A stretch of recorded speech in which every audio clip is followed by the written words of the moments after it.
Um, my name is Aurora Dreger. I'm the ELA project director. For those of you who are listening who just joined us, I'm working on getting the chat enabled so that we can all have a lively conversation today. So thank you again. Thanks everybody for your patience. But let's dive in. Today's session is all about transition strategies for students with disabilities, right? We all know that K through 12 support, early intervention K-12 support is so important for students who learn differently and students with disabilities. But what happens after that, right? You don't stop being a person with a disability. You don't stop being a person who learns differently because you've graduated high school. What comes next? And our experts today are going to walk us through just that. They're going to give us some practical advice. They're going to give us some of the big ideas and some of the mission and the reasons and the why around their work. And I'm going to drop tons of helpful links and give you some great resources to get connected afterwards. So let's dive in.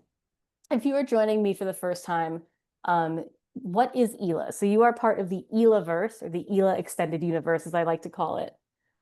We are a unique coalition of over 170 partner organizations. We're all working together, and we're committed to resource sharing, community building, and creating all of this support around to support the efforts of the education community to make sure that we're meeting the needs of all students, especially students with disabilities, especially students who learn differently. Um, the ELA Alliance represents voices from a diverse range of communities. We've got disability advocacy, parents, special education, civil rights, K through 12 nonprofit education organizations, all working together. Folks who wouldn't normally come together but get a chance to meet and work, they're all part of the ELA-verse here. So part of that community and coalition building has brought together this group that you see here today. A couple of quick things before we dive into content. Captions are enabled and you can adjust them based on your preferences. Today's session is being recorded and we will share this after the meeting and after the session. So if you're watching, you can't quite stay, or want to go back and watch the recording, I will send that plus all of the resources and more in an email after the event in a couple of days. Finally, type your questions into the Q&A feature. I will do my best to get the chat working, the chat re-enabled in a few moments. Today's agenda. I'm going to give you a little meet and greet of the panelists. We're going to ask them some questions. I've got some questions. I'd like to hear some of your questions as well. And at the end, I'll go over some ways that we can stay connected and stay connected after today's event. So with no further ado, I want to dive right into today's questions. I'm going to go back to our title page so that you can see our panelists. And my first question today to get us rolling is, will each of the panelists please take a moment to introduce yourself, tell us your name, and tell us a little bit about your organization and what brings you to this work. I'm going to ask Michelle to kick us off. Hi, everybody. Can everybody hear me? You sound great. Yes, awesome. Thank you, Aurora, and thank you, ELA, for organizing this webinar. I'm just excited to be here and to talk to everybody in this community, and to be here with Meg and Lisa. So my name is Michelle Cho. I am the co-founder and CEO of Gladeo. We are based in Los Angeles, and we are an inclusive education technology public benefit corporation. And our mission is to basically bridge three gaps that exist for students: the information gap, the network gap, and the belief gap when it comes to careers, and especially regional workforce development, so regional careers. So we cover the buckets of career exploration, career readiness, post-secondary readiness, as well as life skills readiness. And at the core of what we do this all digitally, is storytelling. Delivering information that is done with case studies and stories and real people. And what inspires me to do this work is I was late diagnosed actually with ADHD and auditory processing disorder when I was 40. And I remember just struggling in my early years, figuring out what I wanted to do, where do I fit. And I've only recently gotten into the special education world about a year ago. Before that, mostly 10 years in career exploration and development. But I'm super passionate about being in this community. I've never met as many passionate people. I mean, I thought education professionals were passionate. People in this community are even more passionate. And so I'm so glad to be here with everybody. Thank you. I think I'm next, so I will jump right in. Thanks, Michelle. Also happy to be here with everybody and being included as part of the panel. My name is Meg Grigel. I am the director of Think College, which is based at the Institute for Community Inclusion at the University of Massachusetts, Boston. And while I work for UMass, I don't live there, and most of my team doesn't. So we're a national organization. We're a National Technical Assistance Research and Evaluation Center, and our mission is really focused very specifically on improving access to college for people with intellectual disabilities, improving the opportunity for it, the quality of it, and promoting successful outcomes of college for people with intellectual disability. So we have a pretty targeted mission. We work with programs and people from all over the country, and I'll share some resources about that later as we start exploring how each of us are going to give you some strategies to bring to the table to help people with disability. Thank you, Michelle, and thank you, Meg. And attendees, folks who were patiently waiting with me out there, I believe the chat is now enabled. So please feel free to ask your questions, respond, react, drop those emojis, and also just let us know who you are and where you're dialing in from. We also always love to see who is in the room. And for our final panelist, I'd love to hear from Lisa Stout. Tell us about you, your work, and what brings you here. Yeah, good afternoon. My name is Lisa Stout. I am the executive director of Project Next. We are a nonprofit organization, a small nonprofit organization located in North San Diego County. And our mission is to help high school students plan and prepare for their best next step, whatever that may be. So college is one of those paths.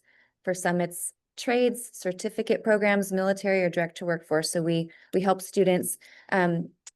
We say our 3 C's are helping students gain clarity about their options, confidence in their abilities, and the connections to help open those doors for the students. I was a high school counselor for 20 years prior to this role, and that's why I'm doing this work, why our team is doing this work, because there's such a need for partnership to all wrap our hands around these young people and help them be successful. And it truly takes a village. I don't like that cliche, but as a high school counselor, I just was always looking for resources and help. And with a caseload of 600 students, I just, couldn't do it on my own. So I feel like we are doing our part to help our high school partners and help these students to launch into successful careers. And I'm happy to be here. Thank you. Awesome. Thank you all so much. Thank you, everybody in the chat, and thank you, Lisa, Michelle, and Meg. So let's dig into the meat, to the heart and soul. What we're talking about today is let's also just start with giving our audience let's get us all on the same page and give us a sense of. So my first question is, what does a strong transition after high school look like? What is a strong transition? What does that mean to you? Give us some things that you're looking for when you think about a strong transition to life after high school. I'm going to kick it over to Michelle first. I think I actually would love to defer to Meg for this question. Great. Just because I've only been in the special education world for about 6 months, most of its careers, but I can speak from the career development. I think a strong transition is, well, first starting early on identifying an individual's strengths, interests, weaknesses, and then starting there and then coming up with a plan in high school to figure out, which skills they need to build during high school.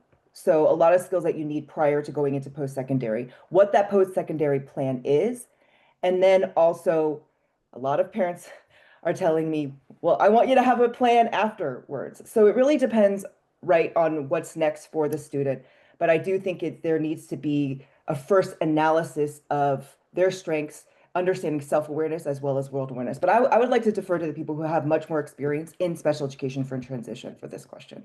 Well, we do appreciate your perspective, especially from the career readiness angle. So thank you. So don't sell yourself short, but yes, I do hear what you're saying is that everybody's got a different specialty on this call. So Meg or Lisa, take it away.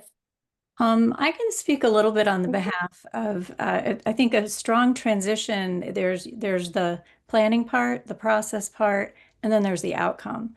So a strong transition planning means everybody that's a part of that planning team actually is aware of all the options. And in our case, for people with intellectual disability, too often special education administrators, teachers, transition specialists are not aware that people with intellectual disability can go to college. So part of a strong transition plan is actually knowing what's out there, making sure educators aren't the barrier just through lack of information.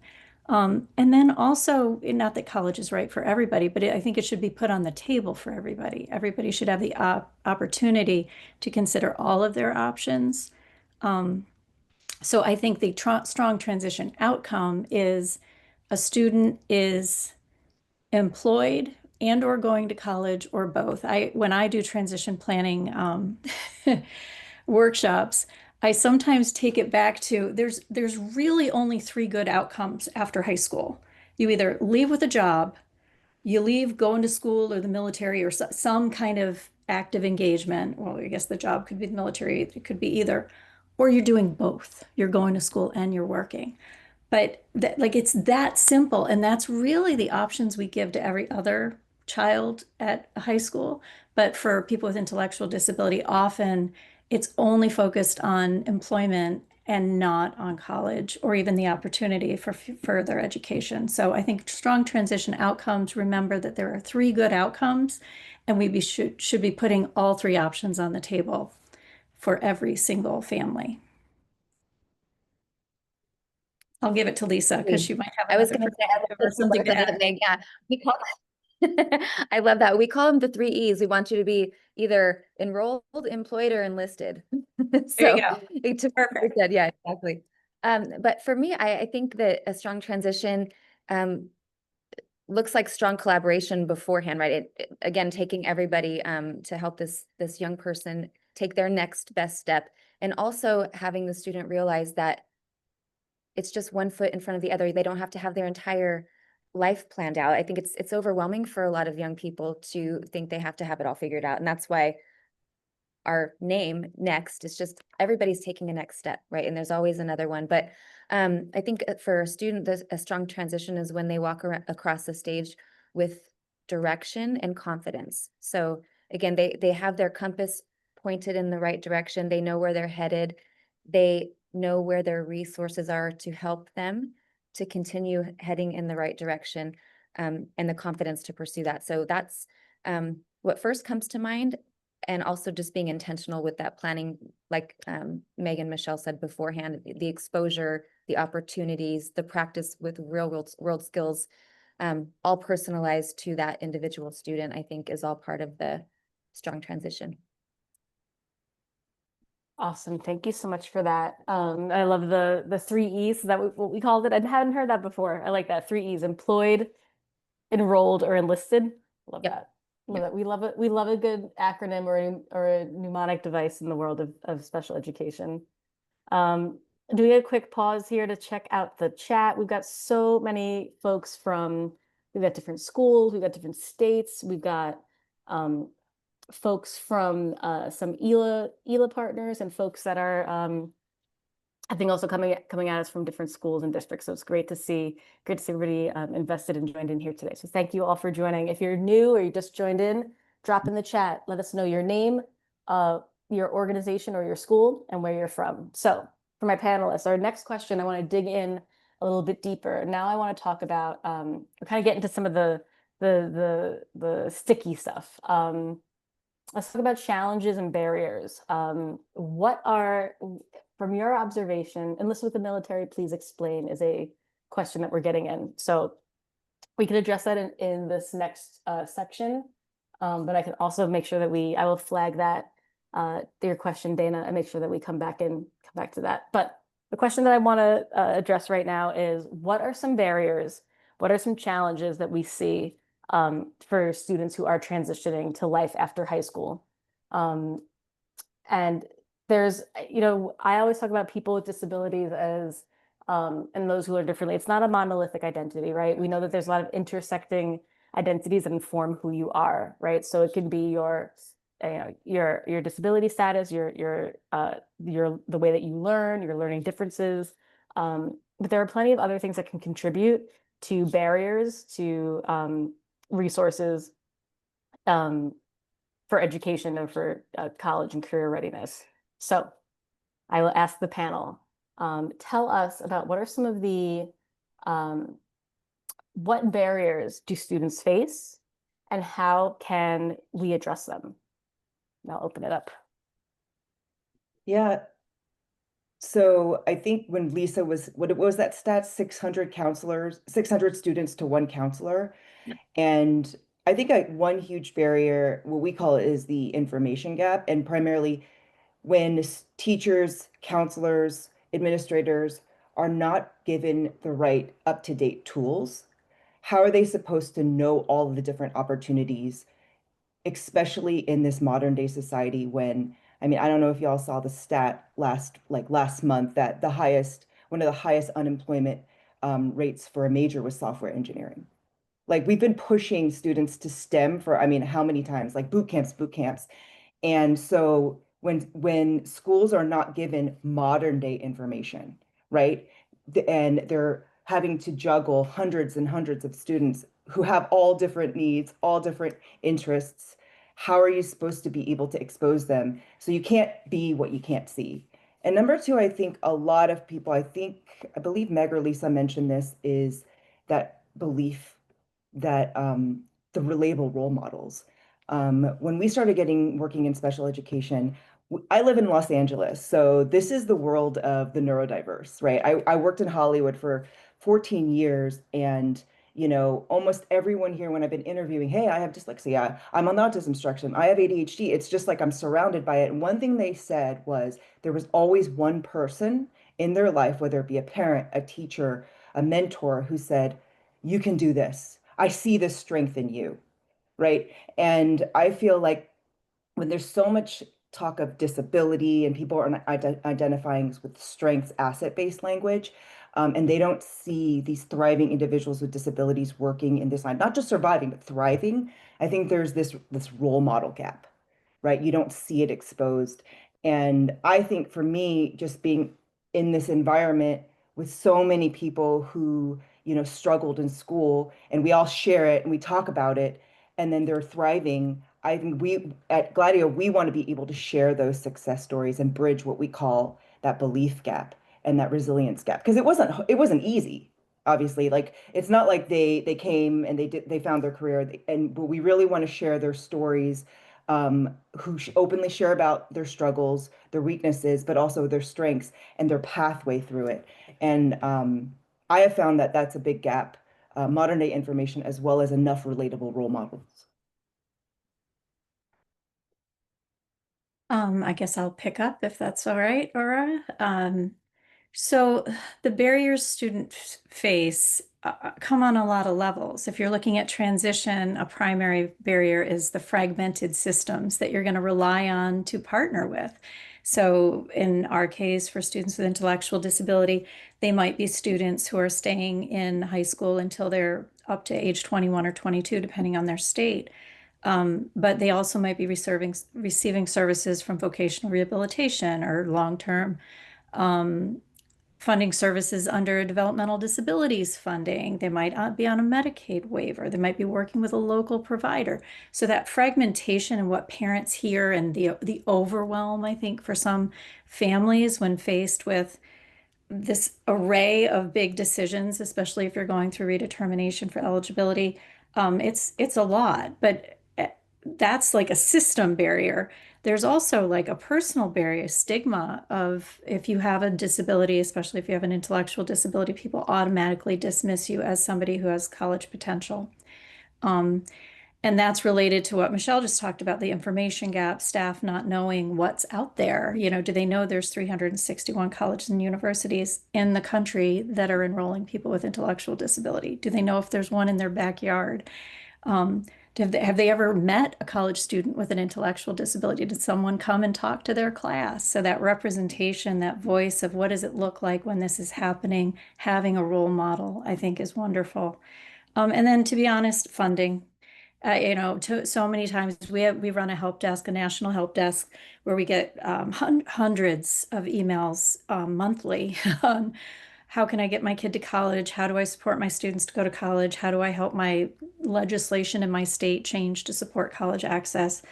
And it's really difficult when there isn't funding. And if somebody says to you, no, I always say, let's think about what kind of no that is. Is that no, I don't understand what you're asking for? No, we've never done it before. That's one we hear a lot.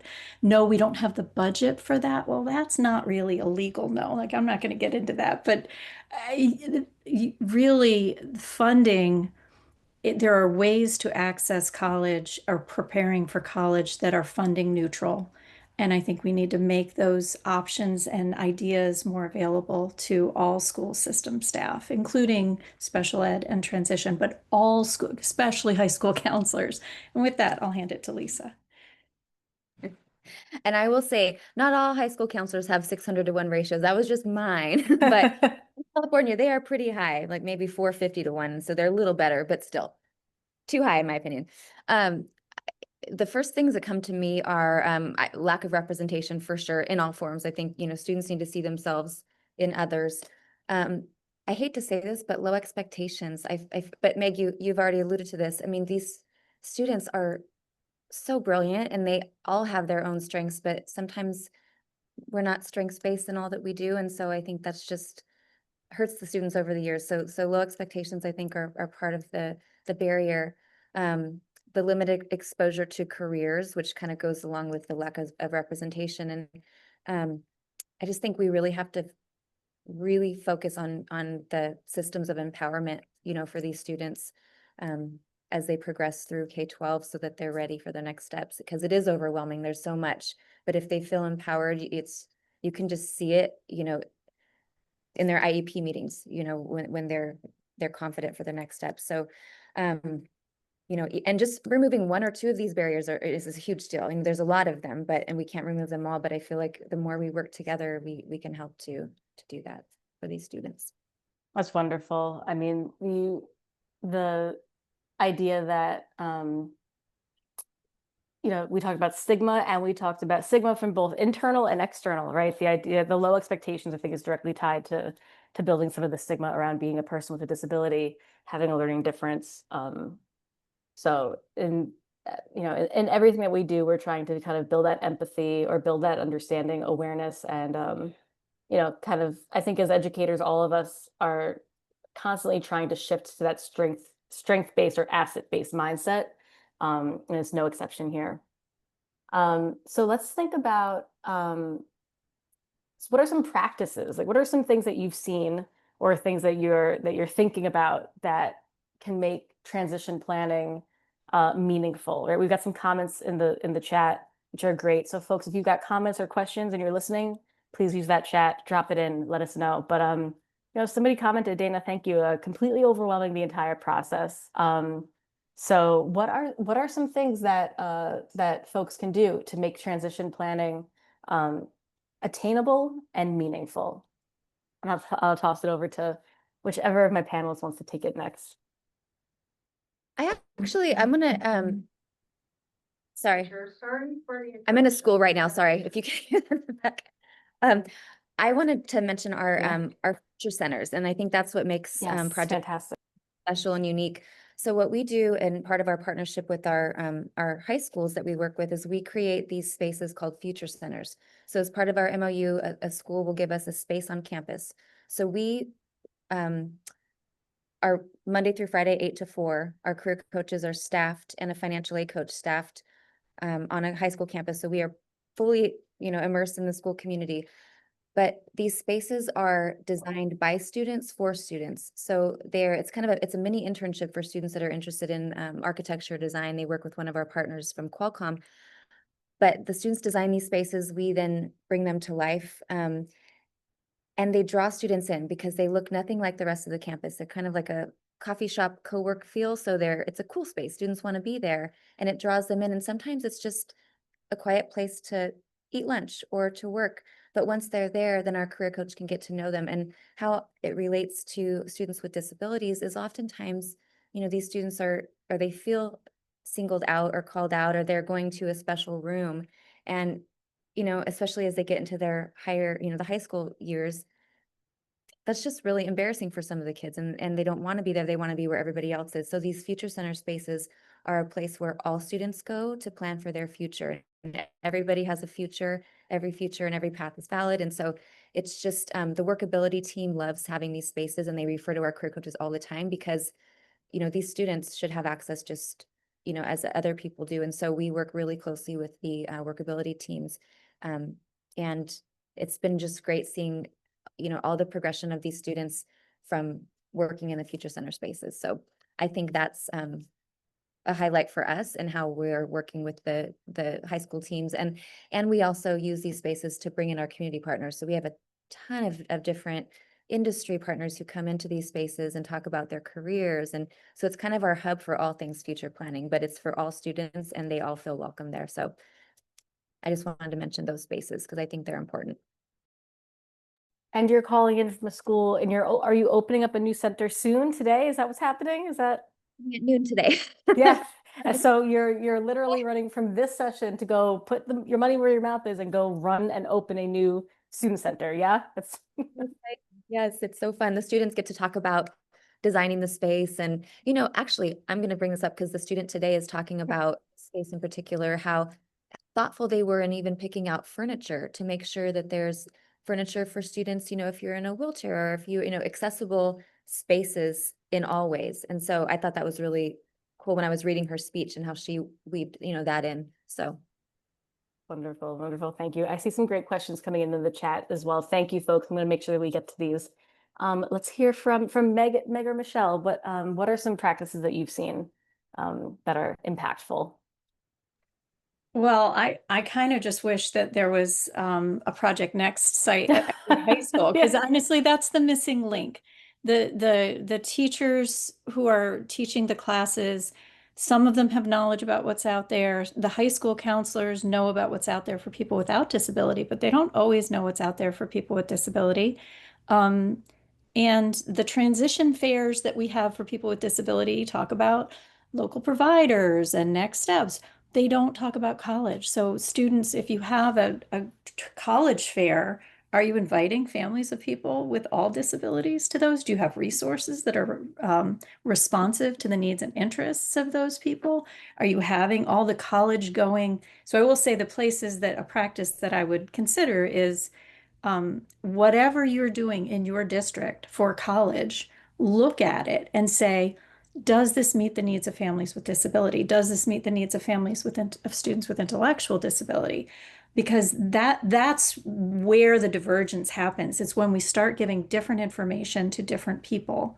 And I think the other piece of it is making sure your transition planning is tailored to the realistic expectations that are going to happen in that child's life with their family, with their financial situation, with their location, the support mechanisms. I think college planning for one student might be they're going to leave, they're going to work part-time, they're going to take one class at their local community college. College planning for a different student might be they want to go to a four-year program out of state. Just like it's different for every other person without a disability, college planning, there is no one perfect picture. And that's the other thing I think for families. Families often, we have many resources for families and peer-to-peer support groups for families. And I think sometimes they think, well, there has to be this great program that does residential and independent living. And there is no perfect program. There are, at least like there is no perfect college experience for anybody without an intellectual disability. There's going to be some good parts and some less than good parts. But the more you are informed and engaged and really responsive to the individual planning for that student, the more successful it's going to be. So at Gladeo, we believe that when we obviously create digital tools, a career exploration, regional career exploration navigation platform, as well as a digital curriculum that covers all the pre-ets, that covers post-secondary readiness, career readiness, life skills. But we believe the most effective way to utilize our program is a hybrid approach. So we think all of our digital tools is to put it like an Iron Man suit on a counselor or a special education teacher, because individually what technology can do is we have individual career assessments, we have CTE sector assessments. So each student can do their homework and then they can convene with, a mentor or a counselor who can actually give more customized advice instead of them Googling, like the counselors Googling each person. And we just want to be able to just equip these mentors and these counselors and these teachers with all the information. The student does it individually. Number two, I think we need to make it easier because there's a lot of compliance things, right? Like the IEPs, the short and long-term goals. So we partnered with, I think they're on the call DC3C, and they were telling us, you need to make it easier. Could you create like a short and long-term goal database? Where it can be just cut and paste, super easy. Because when you're working with so many different students, if you're not actually making the educator's life easier, then, when you make the educator's life easier, then they can have more impact on the students. And so those are a couple things that I've seen that make it more effective when there's that hybrid approach. I like that, right? It's the wraparound effect is that we said it earlier, it takes a village, which is, can feel cliche, but it's true, right? Thank you all for those responses. Let's talk about some of self-advocacy and independence, right? We're talking about students, people who are, 18, 17, 18, 19, on kind of that cusp of true adulthood. What are some ways that maybe you have already seen it in action, or maybe you'd like to see more of it? Ways that schools, parents, community organizations, how can we help support and develop that self-advocacy and independent for all of our students?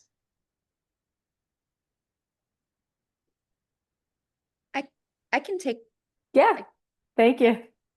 Thinking back when I was a counselor, I would always encourage students to lead their own IEP meetings. So we would talk about, obviously prep beforehand and help them, but I think that's encouraging to the students and it's empowering to them, being able to articulate their strengths and their needs and their goals rather than having somebody talking at them. At Project Next, our tagline for students is own your next. That's what we tell students. It's your future. You need to own it. And we're going to walk alongside you and help you. And I think in talking about students with disabilities, I feel like a lot of them feel like school's kind of done to them throughout their life. And we don't want to do school to them. So being very intentional about that and that they're having ownership and everything. And in our future centers, bringing it back to Project Next, our career coaches work with our students on having professional conversations. We host networking events for students where they're meeting professionals and just having organic, conversations and learning about career journeys and just the power of meeting somebody in an organic way. So all of these skills, call them soft skills, life skills, whatever skills, I think are empowering to these students and helpful in their transition, but it helps in their self-advocacy because they're going to need that, right, moving out of high school. And so those are just some ways that we're helping with that. Yeah, that's great. Thank you. Meg, I'll shoot it to you next.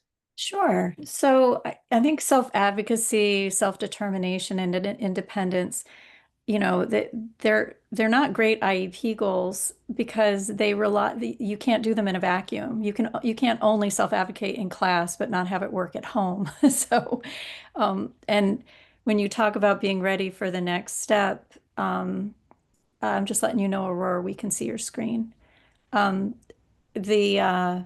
Thank you. Carry on. Please continue with no your, worries. and you can read my inspirational post-its to myself, everybody, That made while I me get that back. happy. Please continue while I toggle my screen. Let's go back a little bit. Let's go back a little bit, Meg.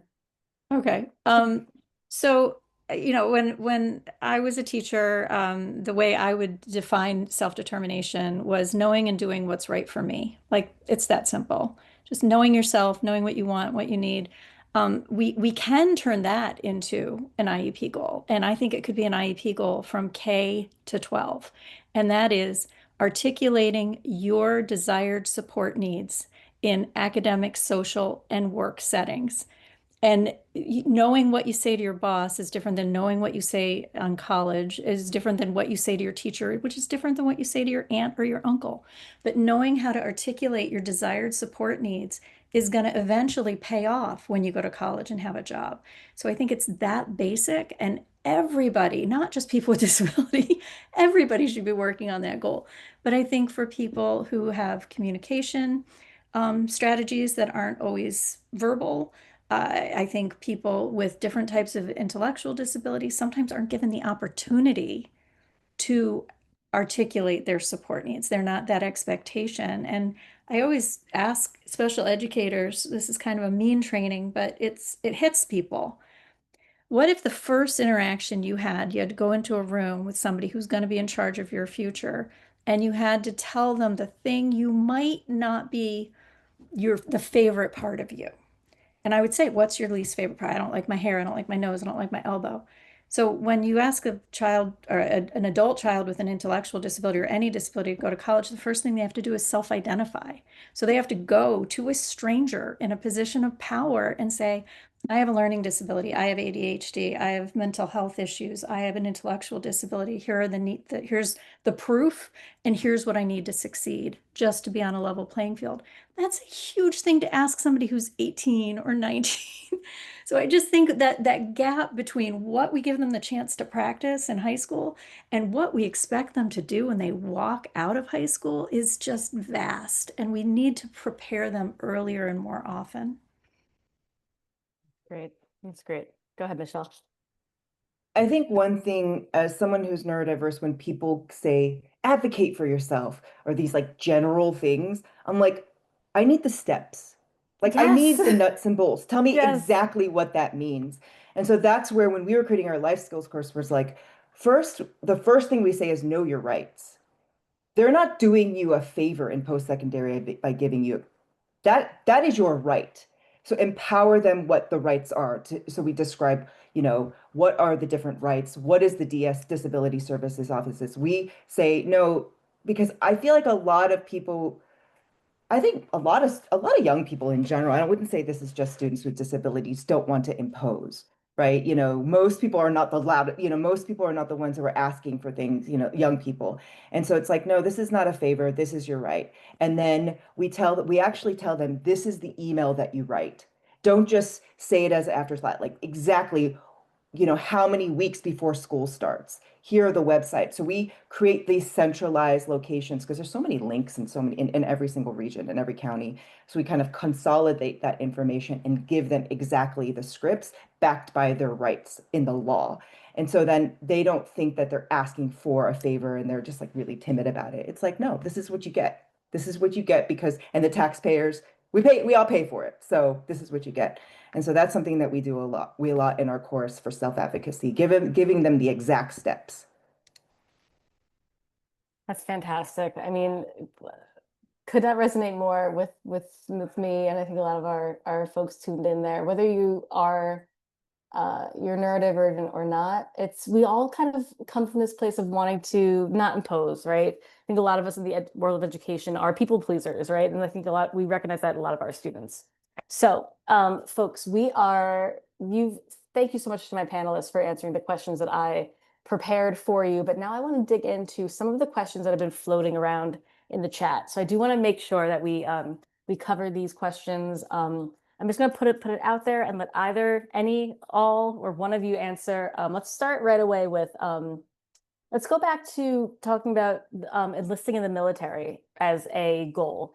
I know that when I first, think about I think about life after high school, and usually the first two things that you think about are getting a job or going to college. And I think that the military is something that can mean a lot of different things to a lot of different people. So would one of you, just like elaborate a little bit more about, what you're seeing as far as being enlisted in the military as a goal? So I just want to make sure that I went back to that question.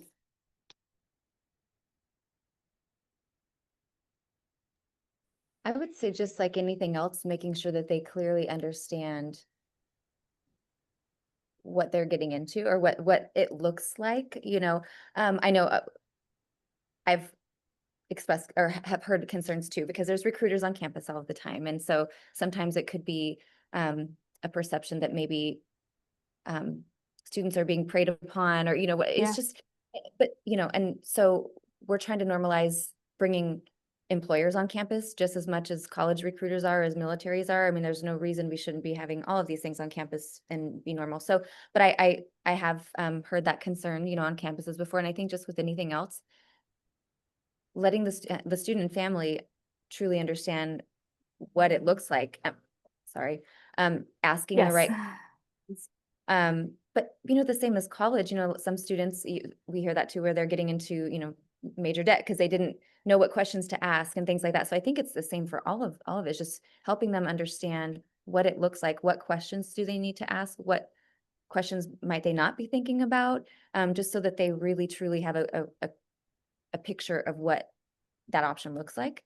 I don't know, that's what Yeah, it's. I understand the idea of it's all three as an option and understanding what all three, and all three meaning employed, enrolled in school, or enlisted, right? So it's the idea of not pushing one or the other, but having the presence and the resources to make a informed decision.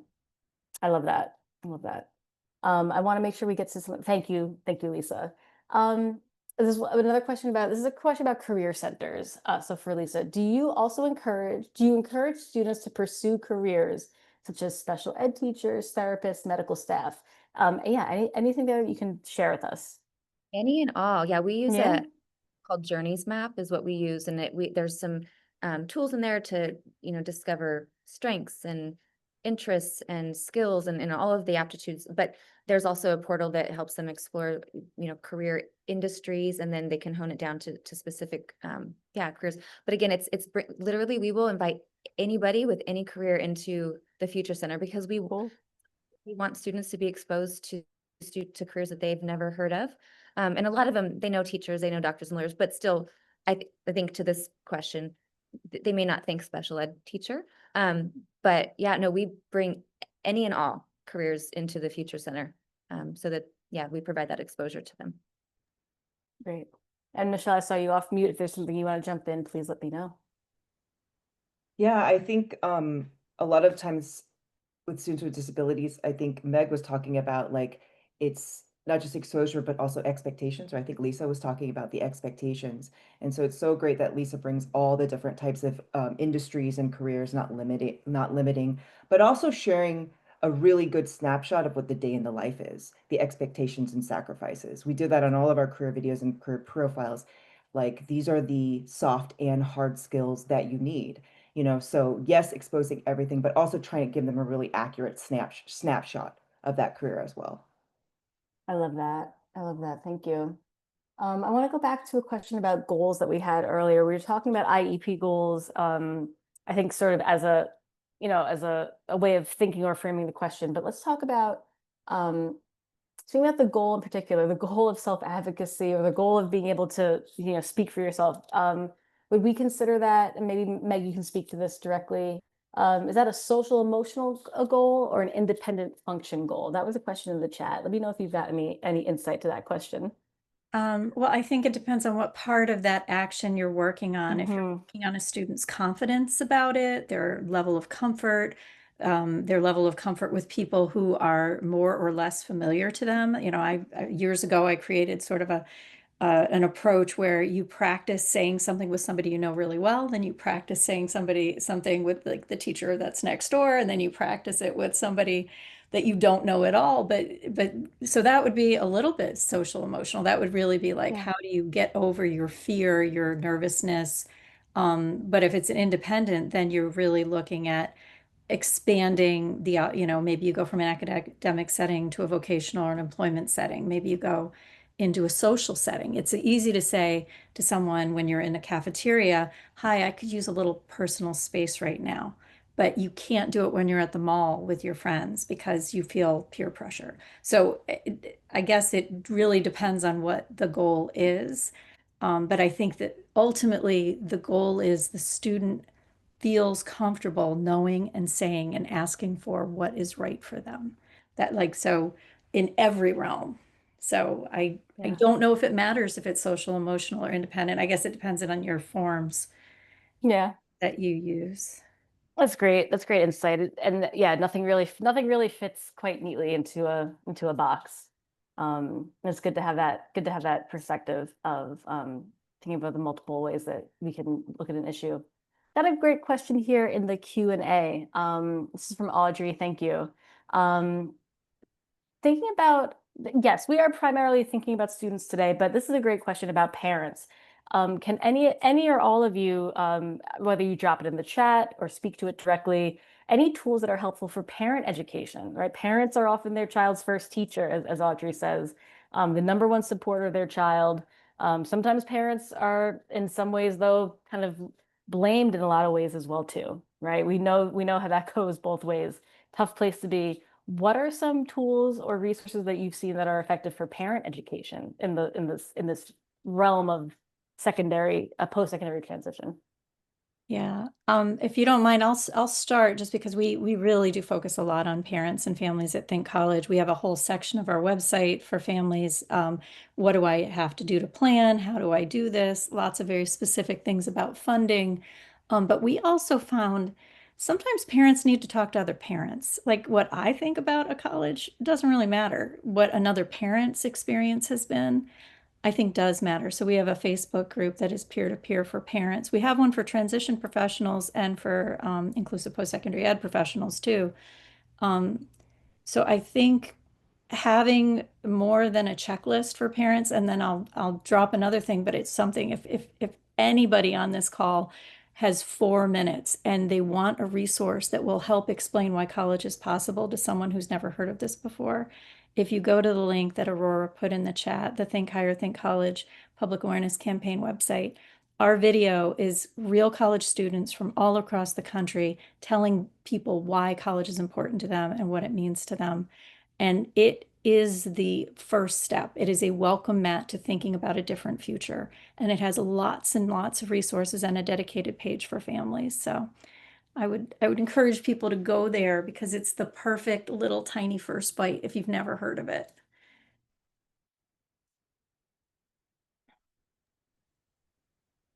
I would say there's a lot of resources. I think some of them are state specific too. It depends. Like in California, we have californiacolleges.edu or CCGI. Journeys Map, we pay for a subscription because we want to tailor it to our needs, but it is a free resource and tool. And we host skill shops, we call them skill shop for parents, just so that they can understand the tools that their students are using, so that they can use it along with them and things like that. I'm excited to check out all of the resources that Think College because I'm sure it'll be a great resource for us as well. But I saw the question about Journeys Map, and they do offer a free subscription, but you can also tailor it and pay for it, which we do. I mean, I don't want to plug our program, but Please if you go to do. gladeo.org, Yes, please do. we, a lot of parents utilize our program because it goes through life readiness, post-secondary readiness, career readiness. But I do want to plug in our partner, Pathlytics. I don't know if you've heard about them, and they also are ELA partner, where I think it's near to near, so the student or the parent can actually have peer-to-peer communication digitally with inclusive schools across the country. Meg, I don't know if you're familiar with Pathlytics, and you can ask questions about, how was the campus supportive of students with disabilities? And so you can actually talk to people in a variety of different at different universities out there, and it's a really great resource. It's pathlytics.com. Athletic, that's great. I'll look that up. I should probably just, if we're going to pitch things and it's not a link, but you go to Think College, you'll find it. We have a public-facing free directory for families and students of every college program and that we know of in the country that enrolls people with intellectual disability. So if you're trying to search for a specific thing, do they have, can they offer financial aid? Is it a 2-year program? It is our most used resource, that and our downloadable IEP document, which I think Aurora will be sending out to you later, are our 2 most used resources by families, and have been for the past 15 years. So it's definitely something families want and need and use. Fantastic. Looking at the time, and I know that some of us have to dash right away to something that they're doing at the top of the hour. I could talk about this all day with the 3 of you. It's been a fantastic panel. One last thing for each panelist. Can you sum it up? Can you give us one big idea, back in the day, Jerry Springer, closing thoughts. I don't know, maybe I just aged myself. But Meg, Lisa, Michelle, what's one thing you'd like our audience today to take away from this conversation? The only way people will believe in themselves and their possibilities is if you believe in them. So I always ask educators, do you really truly believe your students can get a job or can they go to college? Because your beliefs have a stronger impact on them than any other factor, their opportunities, their finances. Your belief will seed their belief. So when you are talking to families, what you convey about what you really think is possible, and that could be by the resources you share, the opportunities you share, the future you paint, they are going to believe that's what's possible. So remember how much power that gives you, control for building beautiful potential futures. You are in the driver's seat for painting the future of these families and students. And that really does give you the control to create the highest expectation for good outcomes. I couldn't articulate that better than what Meg said. That's exactly what I was like before, talking about planning, how to, here's what you do, here's the information. I think the number one thing is that belief, and that comes from the community, whether that be the teacher, the special ed teacher, the parent, the nonprofit program director. If I was talking to Alliance Charter School, the head of special education, and she was saying, our students, when they know the why, when they know and they have a dream, they're actually even more passionate, right, than even other students and stuff. So helping them believe that they can also have a dream and they can have a thriving future, I think, is the first step before all the other, like, information plannings, getting them to learn about all the different options. So, but Meg said it so eloquently. I wish I could have record that and just like copy that, put that on my on my mantle. Yeah. Yeah, I don't think I could articulate it any better either, but I would just say that there's a lot of frustrations, I think, with, there's a lot we wish we could do better, or we could partner better, or, a lot is out of our control. But I always think at the end of the day, it just takes one person, which goes back to that belief. And you are all that one person for one student. And so as long as, just focusing on what you can do and believing in that student and getting them to believe in themselves and that they belong in these spaces, they belong in these careers, they have a place in this world. It just takes one person. So we'll keep trying to do all we can to collaborate and partner, but really, yeah, one person makes all the difference. So thank you all for what you do. Love that. Thank you so much, everybody. It is about that time, and I see that Nancy asked a great question in the chat. Meg, you're getting your response over to her. That was a fantastic response. So we've got a lot of interest, a lot of questions, so much engagement today. I love it. This conversation is not over. Here are some ways that you can stay connected, not just to our panelists, but to ELA and the 170 organizations in the ELAverse. So Meg, I'm about to respond to Nancy's question. Nancy, there are financial aid programs available for some college programs. Students should be able to use ABLE, A-B-L-E accounts to support access. Nancy's question, for those of you who can't see the chat or aren't reading the chat, Nancy asked about financial reason why some families would choose not to consider higher ed. There are other ways, considering that some may prefer to save their financial resources to set up trusts. Lots of things at play here. I think the big takeaway is, as Nancy mentioned some resources in a response. I think the big takeaway is that there's so much out there and so much support, resources, and structures that we don't always know of. You kind of don't know what you don't know until you know how to ask. And I'm glad that we were able to scratch the surface here a little bit. So, folks, please stay connected with ELA. Here are some quick ways that you can, be part of this network of networks. If you know an organization that would make a great ELA partner, connect us. Email me at aurora@innovateedunyc.org. If you have a free resource that would be helpful to our audience, we have a free open access library. Send it our way. You can email it to me or shoot it over to elaresources@innovateedunyc.org. And finally, do you want to stay up to date? Many of you probably came here through our newsletter. If you're not on the newsletter yet, there's a quick sign up, free resources, events, opportunities just like this. Once again, everybody, thank you so much for joining us today. Thank you to Lisa. Thank you to Meg. Thank you to Michelle for your incredible insight and your passion, experience, and expertise in this field and for all that you do. For those of you who are just tuning in or just joining us, or those of you who were here at the top, this event has been recorded, and I will be sending a follow-up email with all kinds of links, resources, including the link to this recording and our slides. Thank you so much, everybody. It has been fantastic having you. Hope you have a great day, and you continue to go out there and make it happen, make your magic happen. All right, thanks, everybody. Have a good one. Bye-bye.